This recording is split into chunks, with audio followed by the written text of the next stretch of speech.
we'll get into Knock at the Cabin. I really enjoyed it. Yeah. But the best way I can just like describe it is like the most straightforward movie. Yeah. With like there are surprises, but mild spoiler, there's no twist. Yeah. And I first of all love that because I think people have that notion of M. Night because he's the twist guy. He doesn't have twists in all of his movies, but people just expect that. There was the lady in front of us when we went to see it. Like after the movie, she was talking to her friends, like, "Man, that was bad. There was like no twist." I was lady, like if you're going in with that mindset, you're just gonna be let down with this movie or with anything. Really, you know. And and just because there's a twist or no twist doesn't make a movie good or bad. Exactly. Yeah, like give a better reason. It's okay not to like the movie, but get a better reason than she's like, there's no twist. This movie sucks. They didn't do what I wanted. Yeah. They didn't. Rey Skywalker. That's not what I wanted.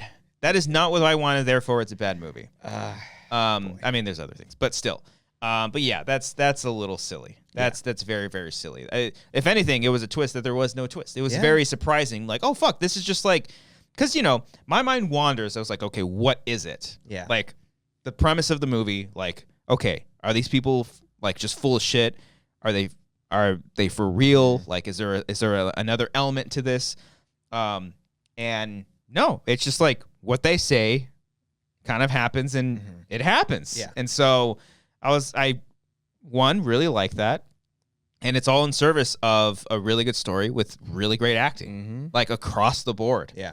And the way he shoots the movie, the way just everything, like I was like, this is just a solid, it's not my favorite of his work. Yeah. But it's just like, oh, this is just a nice, simple, straight up, solid thriller. Yeah. And I am glad. Like this is literally something Hitchcock would have done. Yeah. And the freaking shot of when he's talking to Wen at the very beginning. Oh, how and then the fucking, camera, just like every time it cuts back, it starts to, and it's like right on their face. Yeah, there's like no room. There's barely any room for the sides. It's just on their faces. And then just the fact when they're. Are we talking? Yeah, we're talking mild. Okay, we'll get into spoilers for Knock at the Cabin. Let me see. Can you see what time code is, just so I can write it down? Oh, we are at 53. All right. I'll look back on this. Just a minor note for me, and you'll see in the description right there. But if it's premiering, we'll wave our hands like this and let you know when spoilers are undone. If you do care and you want to go out and see it. So yes, spoilers here on for Knock at the Cabin. Go ahead. When he's tied them up, there's that framing of who's it? It's Eric on the right of the screen, and then just Dave Bautista's like massive head, just big old head, completely taking over the left side. Yeah. Mm-hmm. And then when he switch over to Andrew, it's like switched over. But it was just, I thought that was so freaking cool. Like keep him like that, the presence of him just there the whole time. That wall. Yeah, literally a wall in there. But yeah, I just love the house design. Also, I think they like built that thing from scratch. That's pretty dope. Yeah. I think he did shoot it on film too. Yeah. That's so bring it back. I could have seen this. I think when it was announced, there was like some reports that they would have done it in one take, or like secret one take, like the whole movie. Yeah, and I was like, you just could have. He could without the flashbacks. Flashbacks totally without. Yeah, like if they, condense the timelines, like easily. That's one thing I want to say too about M. Night movies. They're fucking short. Yeah. The longest movie he has is Glass, and that's like 2 hours and 9 minutes. Everything else is like $1.45 at most. Solid. Good old. Yeah. Like keep it old school. No need to be like 3 hours long. Yeah. Big fan of that. But yeah. I like all like the setup. I was surprised like how quick it happens because I haven't seen the trailer. I had seen like one or two shots, and like I saw a shot of like the family driving up. So I was like, okay, we're gonna start. They're gonna get out there. We're gonna get to know the family a little bit, blah blah blah, and then shit starts happening. It's like no, the first fucking scene is Dave Bautista talking to the little girl, and then we meet the dads just like when the girl comes in, it's like, hey, there's something going on. And like, oh, fuck, we're just being thrown into this. And then we get to learn them as the movie goes on. I'm like, fuck yeah, I like it. I guess that's one of my complaints about the movie is that you don't really see them really in love. And so that end moment isn't really earned. I almost fucking cried. Well, yeah, because I thought he's such a great actor. It was so sweet. I thought it was so beautiful. Yeah. But it's just like, I don't think there was enough of their relationship because, you know, you hit the ground running. Yeah. So I'm sure, you know, some extra shading would have been helpful, but I mean, that would make the whole thing less effective. If we, you know, like slowly waded into the water than just jumping in. Yeah. You know. And I think what it needed to, because I loved that like the you and me thing that they kept kind of doing. Yeah. I was waiting for that like one more moment I was so surprised that they didn't like you and me to the end, or it was something like that, the pointing thing, and I was actually really, really shocked. That's the twist. They didn't do that. Damn. There it is. But I do like a lot of the flashbacks that they had with them, just sort of building up their relationship and showing their lives together. When they, you know, that first scene. I think the first scene is when they're to the parents and like, oh, that went as well as I thought it would, and I can see that. I can see like just a little bit more with them, but I think a lot of that comes through in their performances together while they're dealing with all of this shit. Yeah, because the whole time you're thinking Jonathan Groff is like, oh fuck, he's gonna turn, like he's gonna actually believe, and he slowly starts to. But I love that too, that he has a concussion, and so he doesn't know like what the hell to think of all this stuff. And then that bright light, it's so like, what did he see? Like, that's the other. That's the I think the creepiest part about this whole thing is like where the four horsemen, which is like when I saw them, there was like, oh, there's four of them. Is it gonna be like a four horsemen thing? And then sure enough, like we are the four horsemen of the apocalypse. I wish they didn't say that. It was like you're fucking nail on the head. Yeah, is that in the book? No, it's not. But it's implied. Okay, obviously. Yeah. But all the horsemen's names are have 7 letters. Oh shit. And then there's of course 7 of them in the cabin. Oh, okay. There's like 7 chapters in the book. It's very, you know, biblically like Book of Revelations, you know, kind of stuff. There. Okay. Because like really cool. Didn't see them as the actual four horsemen. It's you know, it's like a metaphor, and they represent different things and whatnot. But I was like, oh, that's fucking pretty cool. Yeah. But like, I don't know if that was like a big reveal, like from the book or something, that it was actually like them, because I was just like, oh, there's 4 of them, and there's an apocalypse going on. That's kind of straightforward. Yeah. But I think the creepiest thing about the 4 of them is like they kind of mentioned that, like, I know they mentioned that they met each other on like a chat room, but there was also mention of like another person. Or am I crazy? Was there a mention of like somebody that they had talked to, or that they had told them, or that they had shown them all of this stuff, unless they were just like saying God or something like that? Okay. If they were implying that, then okay, because when they mentioned like another person or another being that brought them all together, the whole time I was like, it's going to be M. Night, isn't it? Is M. Night going to be God? I can't wait for this. This is going to be, because I look forward to those cameos. Yeah. But his cameo was something different, and it is the best cameo in any M. Night movie, because it just has nothing to do with anything. It's just a nice little bit of levity. TV, it was perfect. Yeah. Yeah, I was like, when I was reading, I was like, how is he going to fit himself in? Yeah. He was either going to be someone really important, or he was going to give a lot of information in terms of plot and exposition. But happy to see just a random cameo of him like advertising some food or whatever. It was great. Right before the breaking news, also funny. I wished it would have been more ambiguous. Like they didn't like say like, oh yeah, it happened. I totally agree. I think the thing that I had the problem with the most was the actual news broadcasts. One, I was worried, because he likes to do these in movies. He likes to show he likes to show them, like he did this with Signs. He did this famously with The Happening. It's like only 1 or 2 scenes. Oh no, there's a lot of news broadcasts in the scenes that like kind of give out the information. But there's one in particular that's just like wasn't intended to be funny, but it's actually very funny. Oh god, can't wait. So when I saw like breaking news and they kept going back to TV, I was worried. I was like, oh no. But what they show in the breaking news with like the flooding and the planes, it's like really scary stuff. Yeah. Very, very scary. But I wish it would have been more contained. Like no TV at all. Like don't show those things, or find other ways. Like, you know, if they set it in a different like time where like smartphones weren't a thing, right? Like have the radio come on. It's, you know, kind of like that. And so it can play more ambiguous because I liked that. Who's the other actor? Ben, is it Ben something? Jonathan Aldridge. Ben Aldridge? No. It is, I think that sounds. Yeah, something. Alden, no. No. What the hell is this movie called? Knock at the Cabin. I'll look it up real quick. But I like that he was like, no, that we knew that there was an earthquake yesterday, so this is the aftermath of that. Yeah. The plane thing, the plague one was a little like when they kind of wrap it all up. That's the only one that kind of made me kind of chuckle. Yeah. Because like when they're going through it, they were channel surfing and they were like, nobody's sick anymore. It was like, I don't know if it. I don't know what specifically she says, but it doesn't really work like that. Yeah. But you know what I mean? Where is it? I just saw him. Yeah, Ben Aldridge. It is. Yeah, Ben Aldridge. He played Andrew. Hell yeah. Fucking got it. But I love that he was the one that was constantly like, no, you're a bunch of fucking crazy people. You literally met on a chat room. Yeah. And then Rupert Grint's character, he recognized him from being the guy at the bar. So you were like, okay, was he? Because at one point, I was even thinking like, the Andrew character was gonna like lie when he got the ID just to get them out and to get Jonathan Groff on his side, but then he flips it and it really was him. So, you know, there's all these like various intentions as to why that they're in the room.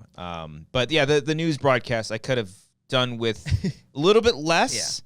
Maybe that's what it was. They were on him too much. Like the first flood scene where the ocean was coming in. I was like, no one shoots in horizontal in those situations. Yeah, and it's like, this is very crisp and clean. And why is that person still there? Yeah.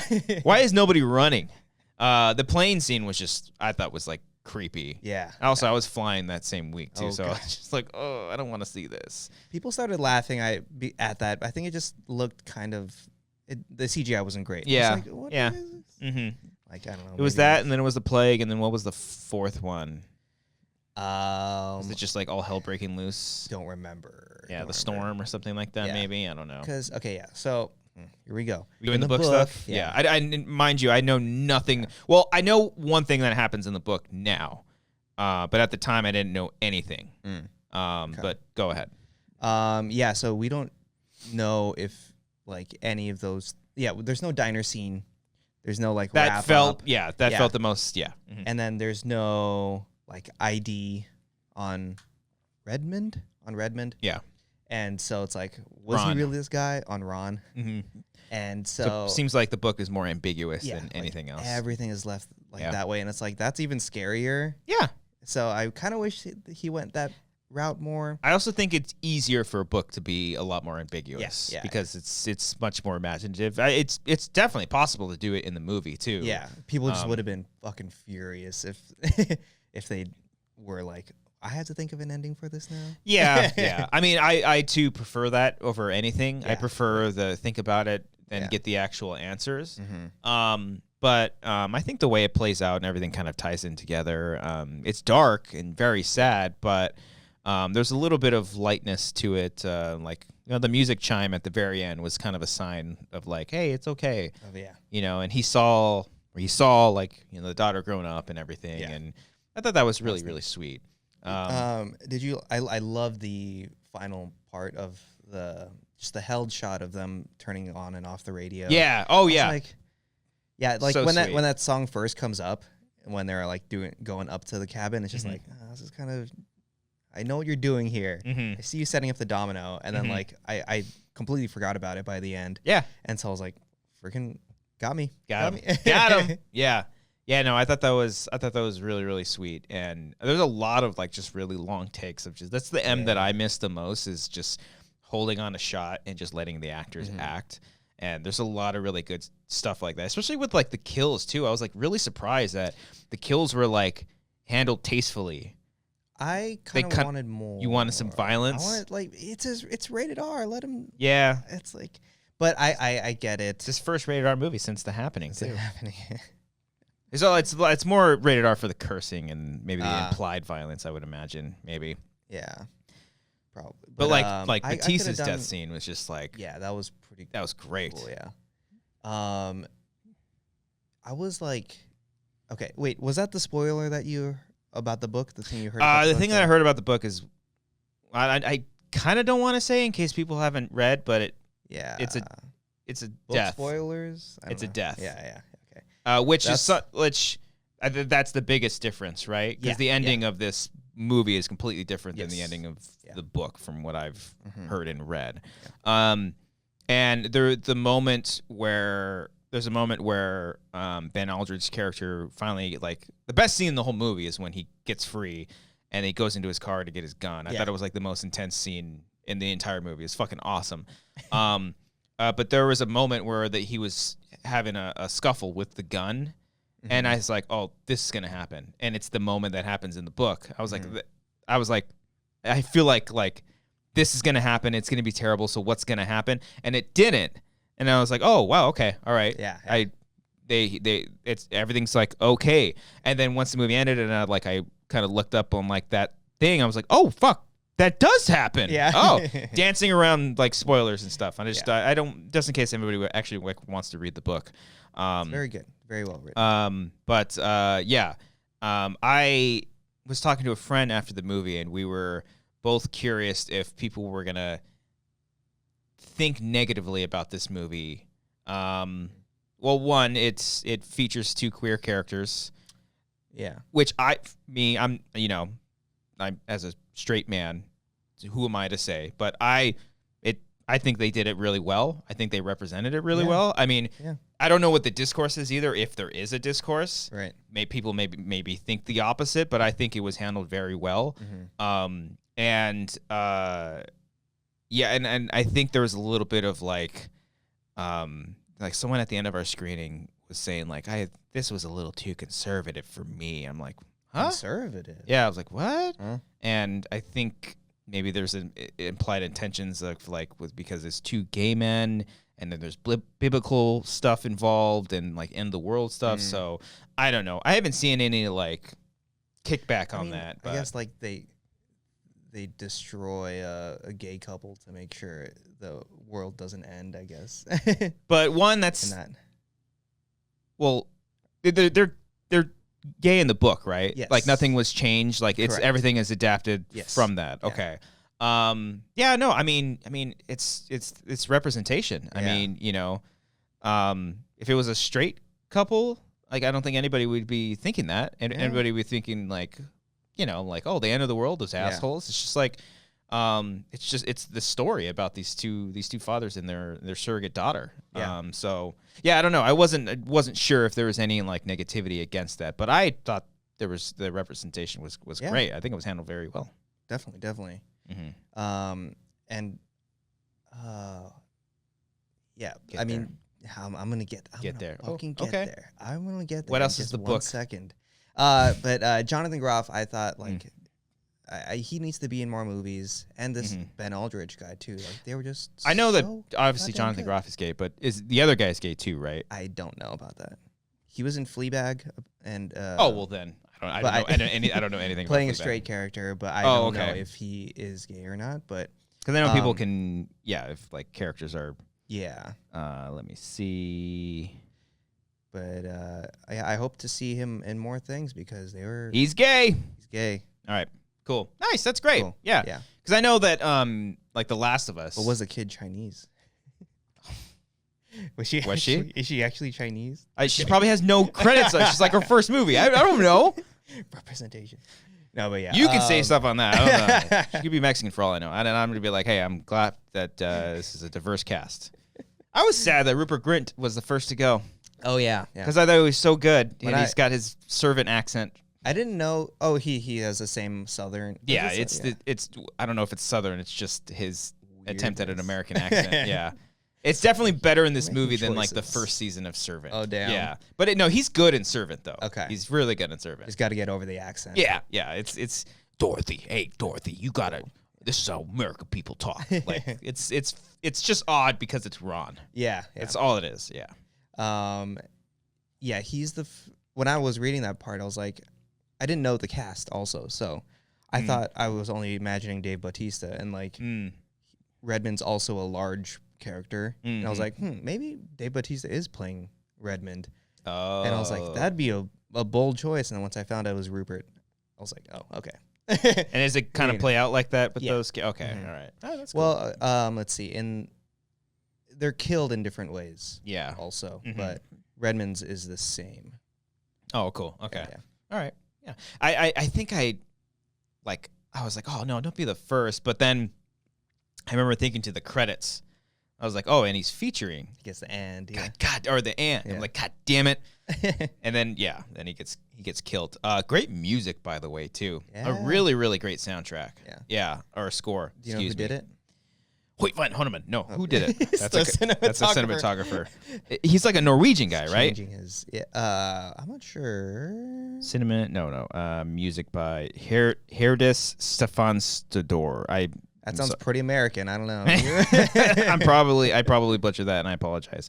But yeah, that stood out to me too because I love M. Night loves to do opening title sequences with some music playing, and so.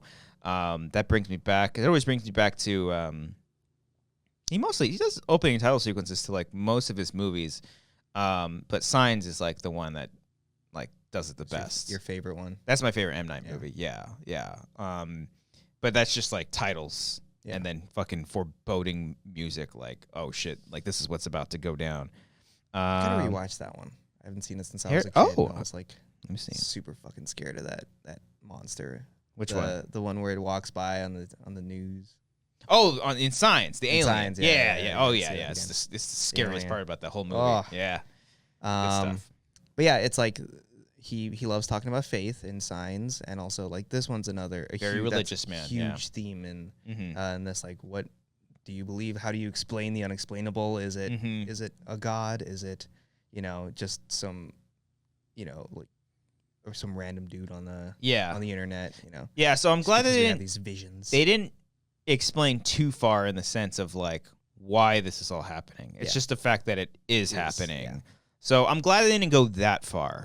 But other things like the news broadcast stuff, I could have done without a little bit, but I think overall still just like very, very solid. And again, just straight to the point. Yeah. Like what they say is going to happen and it happens. So, yeah.